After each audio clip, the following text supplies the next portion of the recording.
Miss Cindy's Kitchen. I'm going to show you a family favorite, apple cake.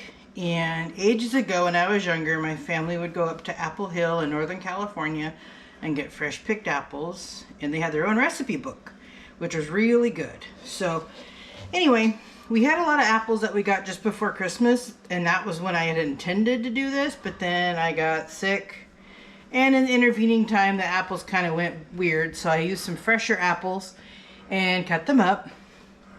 So I measured out 4 cups of apples in here, and I'm going to put them into this mixing bowl so I can mix them up with some sugar and oil, because this is a really easy recipe. It's just 2 main parts. This loaf pan came from our church's thrift store called Junkatique.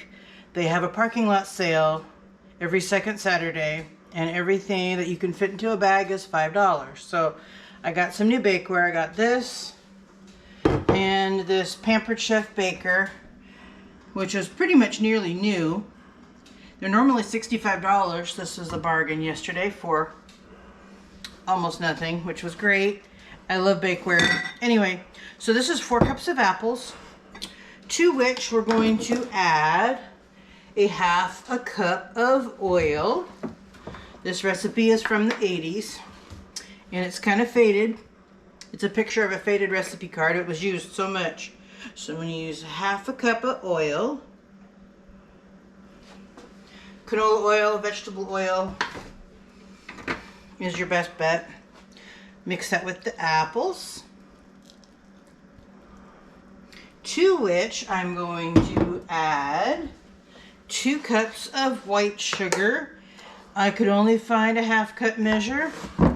Apparently it's been a busy day in the measuring cup drawer. So this is going to be 4 times a 1/2 cup.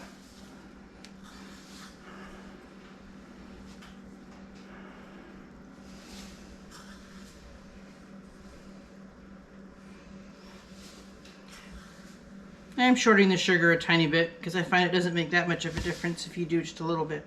So that's the first half of the recipe. So we are going to toss this together. Keep it together. It's a line from a movie. Pops in my head frequently. All right. Oh yeah. And the other ingredient that I almost forgot, pause for just a second.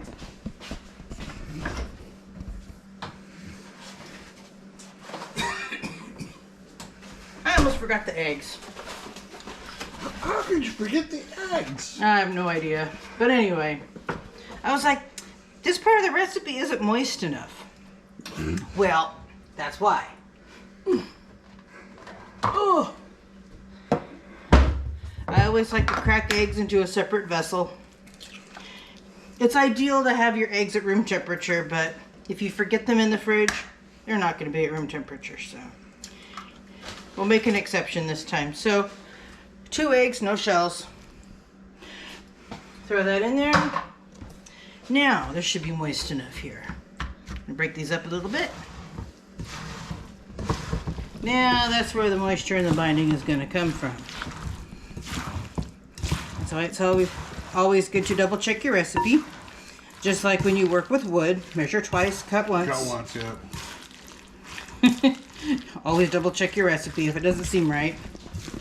Alright, so there.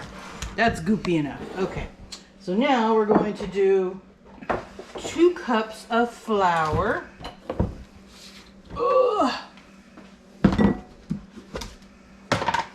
Alright. You always need to keep your flour in an airtight container so it doesn't get corrupted or infiltrated by any insect life or moisture. And again, I'm using a 1/2 cup measure, so it's going to take 4 scoops to make 2 cups. Alright. Alright, so we have 2 cups flour, a teaspoon of salt, a teaspoon of salt, And we're mixing all the dry ingredients together. So there's the teaspoon of salt. Then we need 2 teaspoons of cinnamon.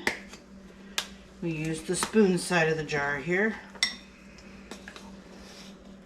1 and 2. And a teaspoon of nutmeg. Oops, almost wouldn't fit. Teaspoon of nutmeg. All right, then we have 2 teaspoons of baking soda. We go through a lot of baking soda. 1 and 2. So there's that.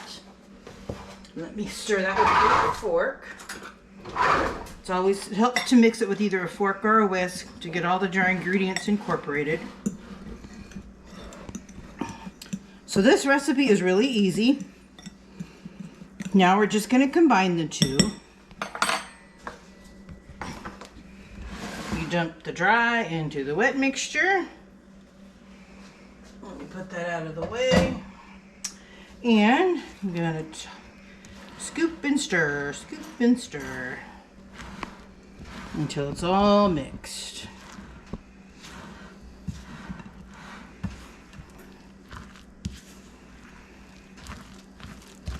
And I have the oven heating at 350 degrees, and the approximate cooking time is 1 hour. I will double check that at 1 hour and see how it's doing. Smells good. It is. It's all the spices in there. Ugh. And to get the apples, I used a tool called the apple core peeler slicer. It's a little gadget that does all 3 things. It cuts the apple into rings. From there, I cut them into a dice. So that looks like it's all together. All right, and this is a greased 9x13 pan.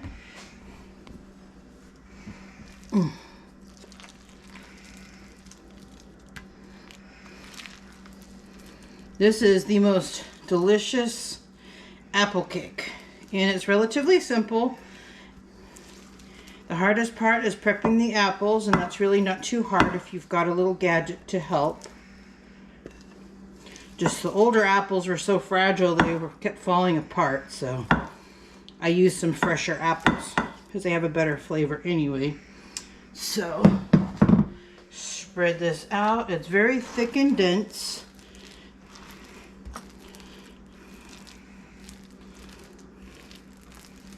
You can just see it's just got loads of apples. Sure does.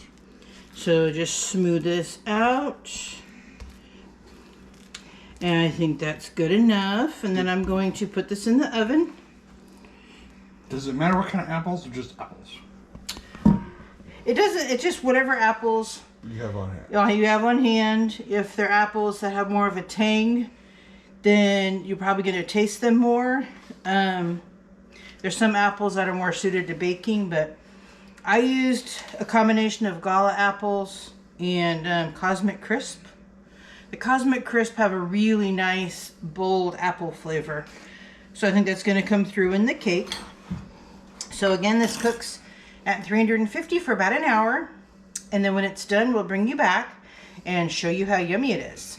Don't forget to like and subscribe and share to your friends and leave us a comment. We love hearing from you. Be back in a minute. Alright, and we're back, and the cake cooked for about 55 minutes. It got done early. I have a baker's nose. I could smell it all the way from the other side of the house that it was done. So I came and got it out of the oven real quick, and then, whoops, I let it set and cool for a few minutes. So I think we're about ready for a taste test. Yep. Hey, Logan. So I will get Logan a wedge of cake to try. This is the best apple cake. And for some reason, I hadn't made it in a while, and I was like, you know what? We need to get it made.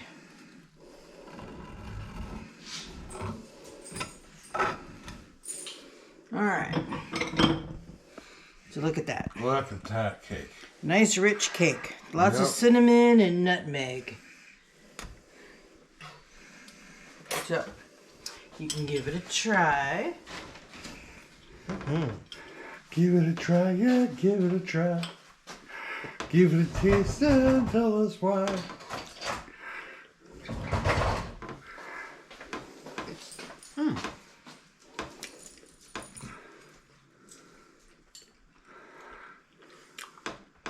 That's really good. A long Especially contemplative taste taste. the cinnamon. Yeah. And a few words. And I think it would also taste really good with walnuts in it. Yeah, I was just thinking the same thing. Yeah. So, I'm gonna cut up a couple more pieces so the rest of the family can try it. And I think the next time I make it, I will put walnuts in it to try it out. So anyway, if you happen to have a nice batch of apples, then this would be a good way to use them up. And it is a very tasty treat, and it is called Apple Hill Cake, basically because it comes from the region of California up in Placer County, I think, called Apple Hill. So anyway, thank you again for joining us. Please like and subscribe and share this video to your friends. And leave us a comment. And come back again soon for another delicious recipe. Thank you for watching Miss Cindy's Kitchen. To get more recipes like this one, subscribe to the channel and hit the bell for notifications when new videos are uploaded. Share it out to your friends, family, neighbors, and leave us a comment to let us know how this recipe worked for you. And don't forget to hit that like button. Again, thank you for watching Miss Cindy's Kitchen.